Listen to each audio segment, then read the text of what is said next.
All right, we've talked a lot about the decline of quality in tech, and a lot of people don't understand what you know about technology. So why is quality declining and what can we do about it?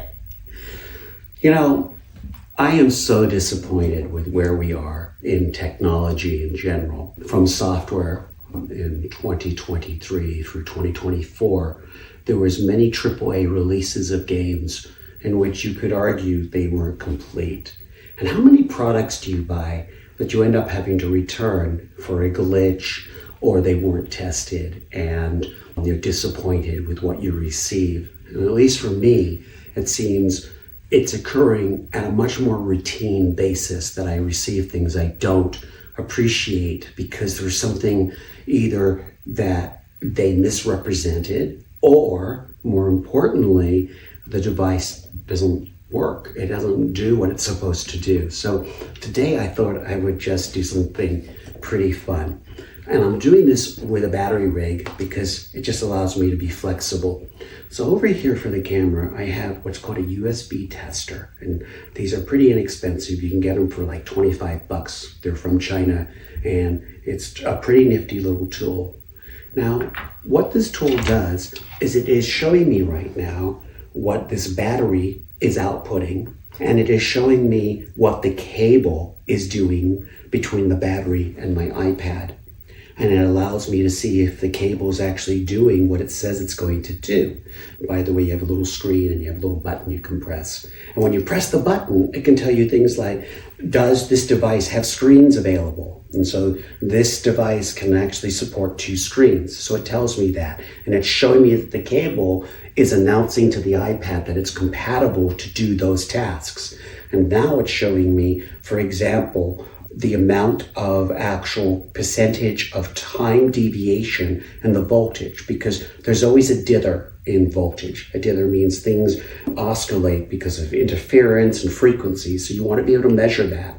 And this device measures all the subtleties of the cable. There is nothing left to uncertainty. Now, the reason this is so important is when you get a USB cable, and today, because of the European Union, we're all supposed to be using USB cables, right? I got this one here. I got one of my favorites here called a chunky cable. This is the chunky cable. Kim, I'm gonna let you be cable woman here. You're gonna get to have all these beautiful cables. Here's one of my favorite cables. This cable is my favorite because it does something. It allows me to go into old-fashioned USB outlets and USB-C. It also allows me to go to USB-C or to Apple products. And it's also a data cable, meaning that these items fully transfer all of their capability to the main cable. So this cable is very versatile. So if you happen to have Apple devices and USB-C devices and you just want to have one cable, this is amazing. And there's no plastic up here, this is metal, so it will actually last a long time. So that's a data cable and also a charging cable. And this cable I'm going to give her right now that I showed you originally, this is an 8K cable, and I've tested this cable, and this cable is one of the best cables I actually got, and it's a generic cable of all things, and it actually passed all the tests. And here is another expensive cable that was supposed to be an 8K cable, and this thing didn't pass any of its tests, and this was twice as expensive as the previous cable I just showed you. And then you've got this white cable that comes with products. Usually you can tell if they're really inexpensive cables because they have writing on the actual sleeve of the cable, which usually means these are very inexpensive. Well, again, this is purely a charging cable. You can't attach anything but a charger to this because there's only 2 lines in here. So this cable is useless for transferring any files from a phone or a product. And now finally, we get to one of the more famous cables, the Apple new USB-C cable. So you would think that if Apple produced a cable and it gave it to me for this iPad, which is an iPad Pro M4, you would expect that the cable would be able to actually transfer information at the full speed the iPad is capable of and actually charge the iPad at full speed. But in fact, this cable is an average cable. It doesn't transfer at the maximum speed possible.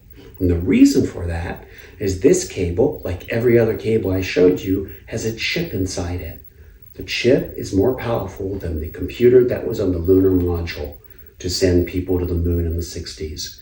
And this chip identifies to the device it's being plugged into what it's capable of doing between the cable and the device, and of course where the device is being plugged into, interrogates the charger, whatever it's being plugged into, and then they make a happy little union. And that's how we get our cables to work. So this is my real point of why I wanted to explain this to you. The decline in quality. If you go to Amazon and you buy a high-end cable, let's take this guy right here. This is the most high-end cable, right here, this 8K cable. This cable is going to be shown with 5 or 6 other cables. In actual fact, since I bought all of them, this was the only cable that actually was able to do what I needed it to do.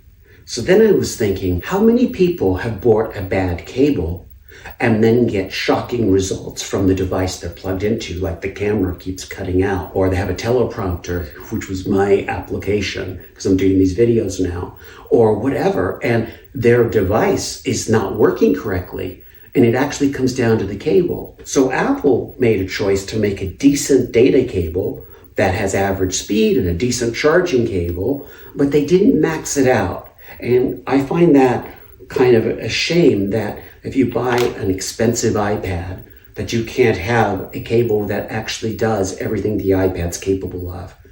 But what I want you to really think about is if you are going to be buying cables, you should buy cables, reputable cables. You should spend a little extra money. Belkin and other companies like that tend to have cables that do actually meet the spec.